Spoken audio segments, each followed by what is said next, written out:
Commodity যেমন চাল আমদানি করার ব্যাপারে আমরা সিদ্ধান্ত নিয়েছি, মসুর ডাল, তারপরে আপনার এই দুটোরও খাদ্যদ্রব্য। এর আগে তো আমরা আরেক দিয়েছি। আর ভবিষ্যতের জন্য আমরা অলরেডি কথা বলেছি যে সয়াবিন অয়েলের প্রাইস বেড়ে গেছে, সেটা কীভাবে করা যায়, অলরেডি ইম্পোর্ট করছি। আর আমি তো সমস্ত কিছু ডিউটি কমিয়ে দিয়েছি সবগুলো।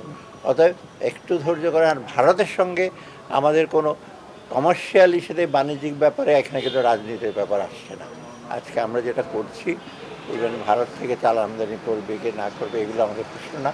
যারা আমরা কম্পিটিটিভ প্রাইসে দেবে, দ্রুত দেবে এবং কোয়ালিটি, এটা দিলে আমরা ভারত বা অন্য কান্ট্রি হিসেবে করছি না। সেটা বিভিন্ন দেশ, শুধু ভারত না, মায়ানমারের সাথে কথা বলছি, ভিয়েতনামের সাথে কথা বলবো। সো এইগুলোর ব্যাপারে আমরা রাজনীতিতে প্রবেশ করবে না।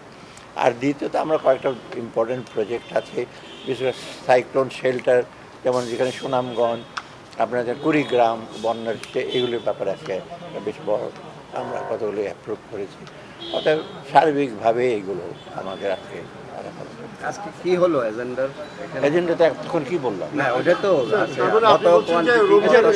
বাজার পরিস্থিতি একটা স্বাভাবিক থাকে। নিশ্চয়ই আপনি কিন্তু স্যার অনেকদিন থেকে বলছেন যে আরেকটু ধৈর্য ধরেন, মানে আর কতদিন? না দেখুন, এটা তো একটা কমপ্লেক্স ফ্যাক্টর। আমি যেটা বলছি, আমরা ইনশিওর করছি জিনিসপত্র আসুক। অ্যান্ড সাপ্লাই চেনের মধ্যে কিন্তু অনেক রকম ইস্যু আছে, বহু লোক ইনভলভ, ট্রান্সপোর্টের ব্যাপার আছে, বাজারের ব্যাপার আছে। সেগুলো অ্যাড্রেস না করলে তো শুধু খালি আনলাম, তাও গুদামে রয়ে গেল, তারপর সেটা তো বাজারে আপনার ডিরেক্টলি ভোক্তার কাছে যে বেনিফিটটা, সেটা সবসময় সম্ভব হয়ে ওঠে। কিছু বলেছে স্যার, বাণিজ্যিক বিষয়ে কোনো সমস্যা অলরেডি কিন্তু পোর্টে ওখানে আমরা দেখছি যে পশ্চিমবঙ্গের একজন রাজনীতিবিদ বলেছেন যে আমরা কিছু দেবো না, এক্সপোর্ট করবো না।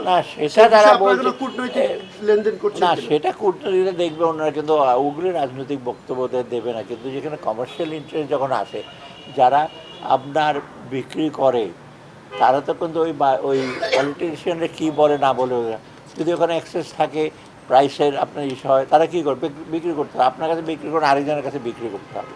অতএব এটা আমার মনে হয়, হ্যাঁ কিছুটা তারা বলে দেবো না, তখন তারা ওদিকে ব্যবসায়ীরা তখন প্রোটেস্ট করবে যে আমরা কোথায় যাবো। ধরুন ভারতে আমরা চাল উৎপন্ন হয়, যখন এক্সেস থাকে, পেঁয়াজ উৎপন্ন হয়, এক্সেস থাকে, তো কোথায় বিক্রি করবে?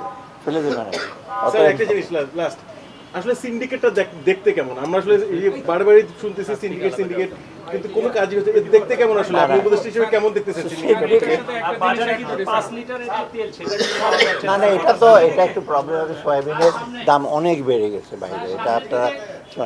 আর আপনার সিন্ডিকেটটা এক বাক্যে আমি বলবো, সিন্ডিকেট ধরার পথে সিন্ডিকেটের কতগুলো ক্যারেক্টারিস্টিক্স, সিন্ডিকেটের কতগুলো।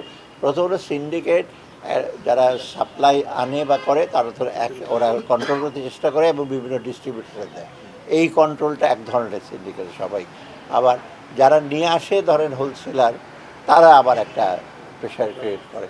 আর সবচেয়ে বড় জিনিস হলো সাপ্লাই চেনে কিন্তু অনেক লোক ইনভলভ থাকে।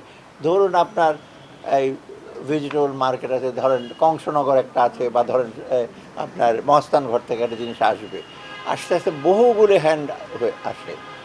বগুড়া যখন যায়, ট্রাক ড্রাইভারের কাছ থেকে কিছু দিতে হয়, আরেকটু আসে। তো কিছু কিছু মিডলম্যানের দরকার আছে, সার্ভিস দেয়, লোড করবে, আনলোড করবে। কিন্তু আর কিছু কিছু আছে যারা করবে এক্সট্রাঅর্ডিনারি, ওরা সিম্পলি চাঁদাবাজ, ওরা কিচ্ছু করে না, কোনো সার্ভিস দেয় না। সেইটাই হলো একটা সিন্ডিকেটের চেনের মধ্যে। এবং সব ধরনের সিন্ডিকেট হারতেছি কেন? সিন্ডিকেটটা করতে হলে তো বিভিন্ন সিন্ডিকেট এক জায়গায় না। আপনি খালি সিন্ডিকেট ভাবছেন যে কোথায় বসে আছে সে কন্ট্রোল করে। সিন্ডিকেটের চাঁদাবাজির সিন্ডিকেট আছে, ট্রান্সপোর্টের সিন্ডিকেট আছে, বাজারে ঢুকতে হলে রাজনৈতিক এসে। আমি সবসময় বলি, রাজনৈতিক সমঝোতা কঠিন, কিন্তু চাঁদাবাজির সমঝোতা খুব সহজ। মানে চাঁদাবাজি করবে সবাই মিলেমিশে আর কি। হ্যাঁ, থাকবে। হ্যাঁ, এত খেজুর এলসি হচ্ছে, খেজুর চলে আসবে, এবং আমাকে তো বলছে খেজুর দাম। সেটাই তো আমার জন্য একটু চিন্তার ব্যাপার।